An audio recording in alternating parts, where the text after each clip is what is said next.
I stared at the screen. One word lit up in red. Positive. I blinked. Refreshed the page. Still there. Herpes simplex virus. Type 2. Permanent. No cure. Long incubation. Common in cheaters, liars, and the careless. Except I wasn't any of those things. I'd been with one woman for the past 9 years. My wife, Jenna. The nurse called 10 minutes later. Voice soft, like I was dying. You doing okay with the results, Mr. Turner? They're wrong, I said. We confirmed with both tests. No, you don't get it. I've never cheated. I haven't touched anyone but my wife. Pause. Then we recommend she come in. She already knows, doesn't she? Longer pause. You'll need to speak with her. I sat in the parking lot for an hour. Didn't drive. Didn't blink. Just stared at the glove box where our wedding photos were still jammed between the manual and a half-empty bottle of motor oil. I thought about every time she'd said she was going to yoga. Every Thursday wine night. Every girl's trip that didn't make it to Instagram. I got home just after 6.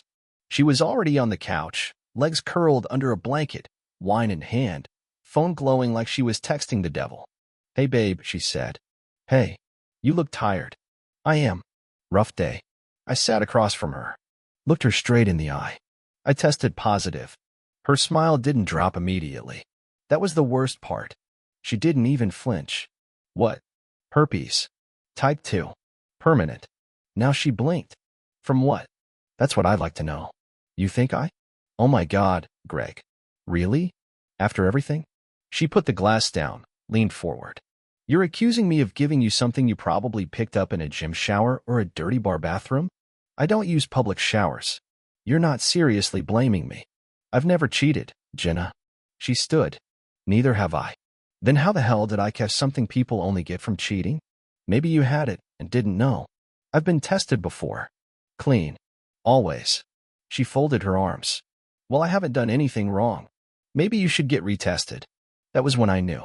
She wasn't surprised. She was ready. She'd rehearsed that line like it was part of a show. I didn't speak for the rest of the night. She poured another glass of wine and FaceTimed her friend like the man across from her wasn't burning alive inside. I went to bed early. Pulled the sheet over my body like it could keep the disease from crawling deeper into my bones. And I stared at the ceiling, wondering how long she'd been killing me with a smile. I didn't sleep. Not even for 5 minutes. I lay there listening to the radiator hum, the neighbor's dog bark, the clink of her wine glass hitting the counter at 1:12 a.m., like punctuation to a sentence she never said out loud. She came to bed later. I didn't move. She curled up behind me like nothing had happened. Next morning, I was waiting in the kitchen. Coffee untouched. Test result printed and sitting on the counter like a loaded weapon. She walked in barefoot, yawning. Morning. You sleep. Like a rock. I pushed the paper toward her. She glanced at it. Her mouth opened slightly. You're still on this? That's a diagnosis, Jenna. From an actual lab. I know what it is. She poured her coffee. So now what? You gonna play victim? Make this my fault without proof? I was clean. You know that. People lie, Greg. Yeah, they do. I stepped closer. When did you find out? Find out what? That you had it. She blinked, tilted her head. Then she smiled. You want honesty now? Try it. She sipped. I've had it for a while. Just like that. Said it like she was admitting she left the garage light on. How long? A year. Maybe more. You never told me.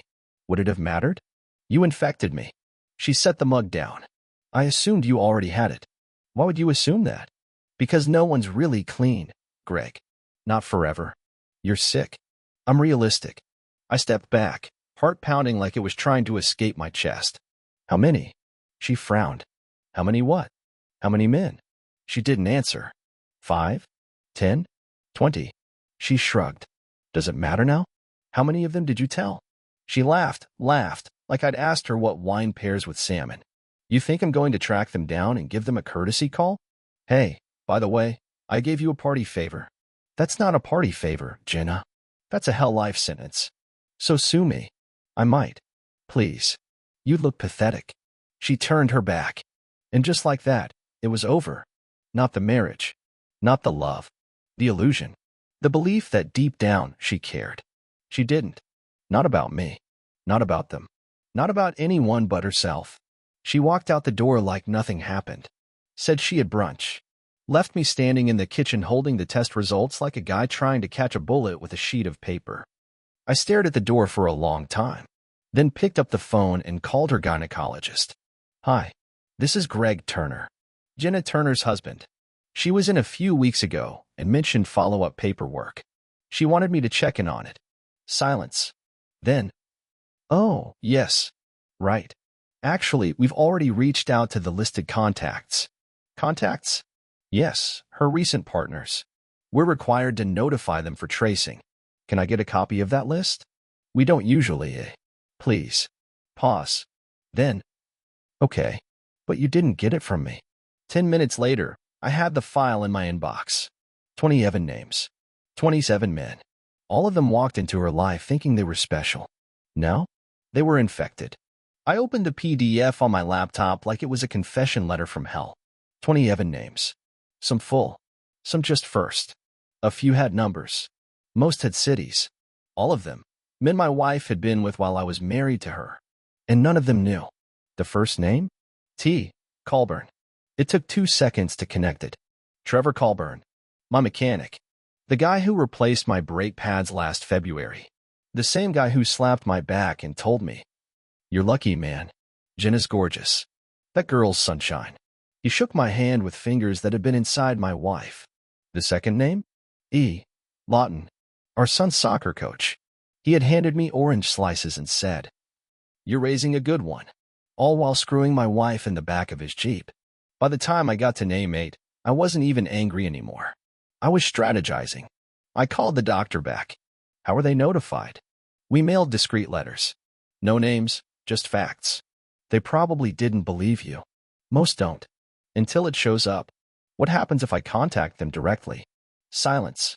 Technically, that's up to you. So I did. I created a burner email. Simple. Untraceable. infectedtruth@protonmail.com. No threats. No rage. Just the truth. Subject. You've been with her.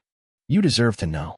If you're getting this message, it's because you were listed by Jenna Turner during a required contact trace. She has herpes simplex virus type 2. She has knowingly continued unprotected sexual activity. I've attached a copy of her positive result with her name redacted and a list of confirmed dates and names. I suggest you get tested. GT. The first reply came within hours. Mason P. This is a joke. Who is this? I sent him a screenshot. A photo of Jenna in bed with her necklace on the nightstand. Oh my God. Then silence. Next day, another email. J. Davison. I have a wife. Do you know what you've done? No. But now you do. I didn't feel better. But I felt cleaner. Every name I crossed off was a piece of me I took back. That night, Jenna came home smiling. You want Thai or pizza? I'm good. You okay? Great. You seem off. Just tired. She kissed me. Tasted like guilt and red wine. She had no idea her house was a war zone and her name was already burning through inboxes across the state. I stared at the list again, this time with a pen in my hand. I'd already messaged the first 8. No threats. No shouting. Just facts and receipts. Some replied. Some didn't. One offered to meet up. Another begged me not to tell his wife. A third threatened to sue me if I messaged him again. But most? Silent. Which told me they knew. It was the 14th name that froze me. D. Callahan. At first, it didn't click. Then I remembered. David Callahan. My cousin. My blood. We grew up racing bikes and punching each other at Thanksgiving. I was best man at his wedding. Last Christmas, he hugged Jenna a little too long. I'd noticed. So had she. Apparently, they noticed each other more than once. I messaged him. Didn't hide behind the burner. I used my real name. You slept with Jenna. I know. You were on her trace list. I'm infected now. Don't worry, I've already sent your wife the file. No reply. Just read receipts. I waited 2 days. Still nothing. Then I got a voicemail. His voice sounded like gravel. Greg. I don't know what to say. She told me you were separated. She said you were done. It was once. I didn't know. I swear I didn't know she was sick. I didn't call back. I forwarded it to his wife. Then blocked his number. Later that night, Jenna walked into the room with a bottle of wine and said, "You've been quiet. Just thinking. About what kind of woman sleeps with her husband's cousin and doesn't even leave the family barbecue early?" She blinked. "What? D. Callahan. Where'd you hear that?" "From your doctor. That's illegal. So is knowingly infecting people." She stood there, jaw tight, wine still in hand. "So what now? You gonna cry to everyone?" "No," I said. "I'm going to congratulate them. Personally." "What the hell does that mean?" "You'll find out. Same time they do." She stormed out, slammed the door, like she still thought she had leverage. I sent another wave of emails that night. 10 more names. 10 more truths. Attached to each? A redacted copy of her medical report. A screenshot of her appointment history. A message. "You're not the only one. You're not even in the top 10. The replies started coming back like thunder. One man threatened to sue her. One offered me money to stay quiet. One just wrote. She said I was her escape. Turns out I was just her fallout. It wasn't revenge. Not yet. It was justice. One name at a time. I stopped keeping count after 16. 16 men who thought they were the only one. 16 men who looked at Jenna like she was some rare flame and didn't realize they were just the next candle she lit to burn down the room. I started changing the messages. Not just a warning. Now it was personal. Subject: you thought you were the only one. This isn't a threat. It's not extortion. It's education. You slept with Jenna Turner. You weren't the only one. You weren't even close. Here's a copy of her medical report. A list of the other names she submitted for contact tracing. You'll see yours somewhere in the middle. You weren't her secret. You were her habit.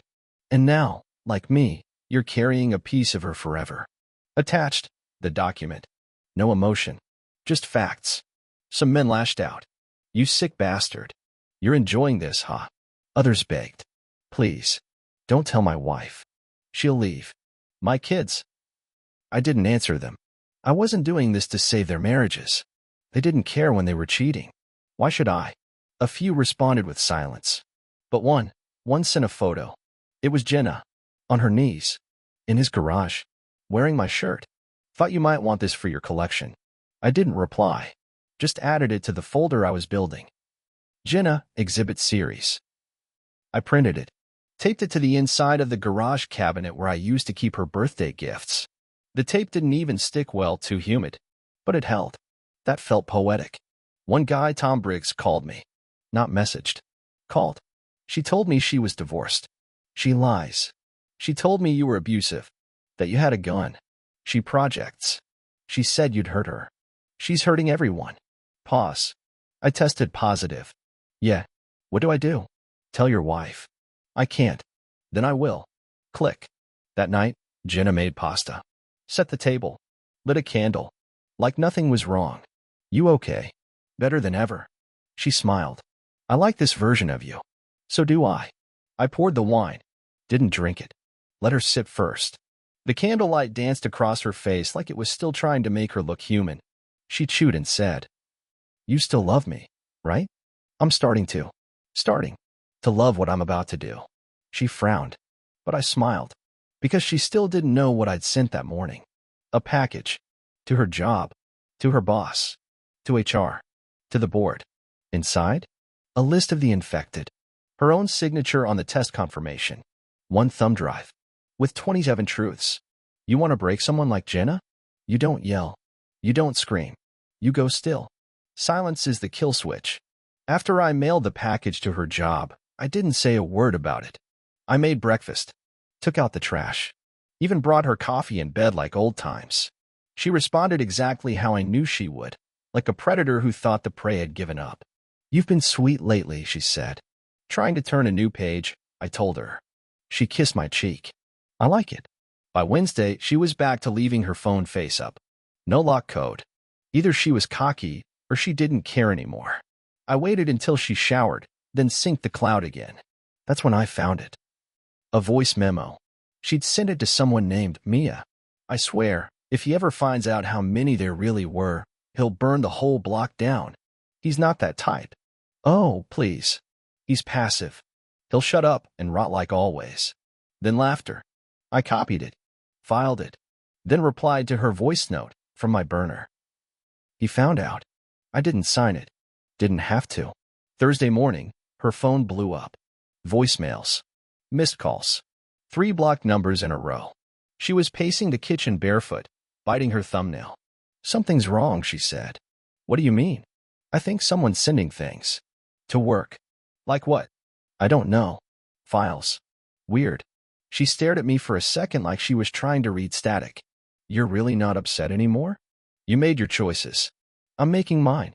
That sounds ominous. That sounds honest. Friday afternoon, I got a call from her boss's assistant. Mr. Turner? Yes. You didn't hear this from me. But HR has opened a formal investigation into Jenna. It's about health disclosures. Thank you. You might want to check your mail too. I did. Inside the envelope. A copy of her employment contract. Highlighted. Clause 7. 2. Failure to disclose a known condition that may impact the safety of others shall result in immediate termination. Attached. Her termination letter. She came home late. Red eyes. Quiet. No wine. They fired me. Why? Somebody sent them. Things. What things? She didn't answer. She just looked at me, like I'd turned into something unfamiliar. You did this. I did what you were never going to. I'll sue. I'll countersue with 27 witnesses. You're destroying my life. You started with mine. She ran upstairs and slammed the door. I didn't follow. Instead, I walked out to the backyard and called the one man I hadn't contacted yet. Name number 27. Her boss's husband. His name was Nathan Bell. 42. VP of Finance at Jenna's firm. Well-dressed. Clean-cut. Married to a woman 10 times classier than my wife ever pretended to be. And he was number 27. The last name on the list. The one she didn't even try to hide well. I met him in the parking lot of a golf club. Neutral ground. I waited by his Tesla until he came back, slinging a duffel over his shoulder. He saw me. Squinted. Greg, right? Jenna's husband? Ex-husband. Almost. His face tightened. Look, if this is about what happened. It's not just about what happened. I handed him a manila envelope. Same as the others. You need to get tested. And you need to talk to your wife. Today. He opened the flap. Inside. Jenna's medical disclosure. Audio file transcripts. Screenshot of a message she sent him at 2:13 a.m. You make me feel like I actually matter. He never touches me like that. Nathan paled. She told me you two were separated.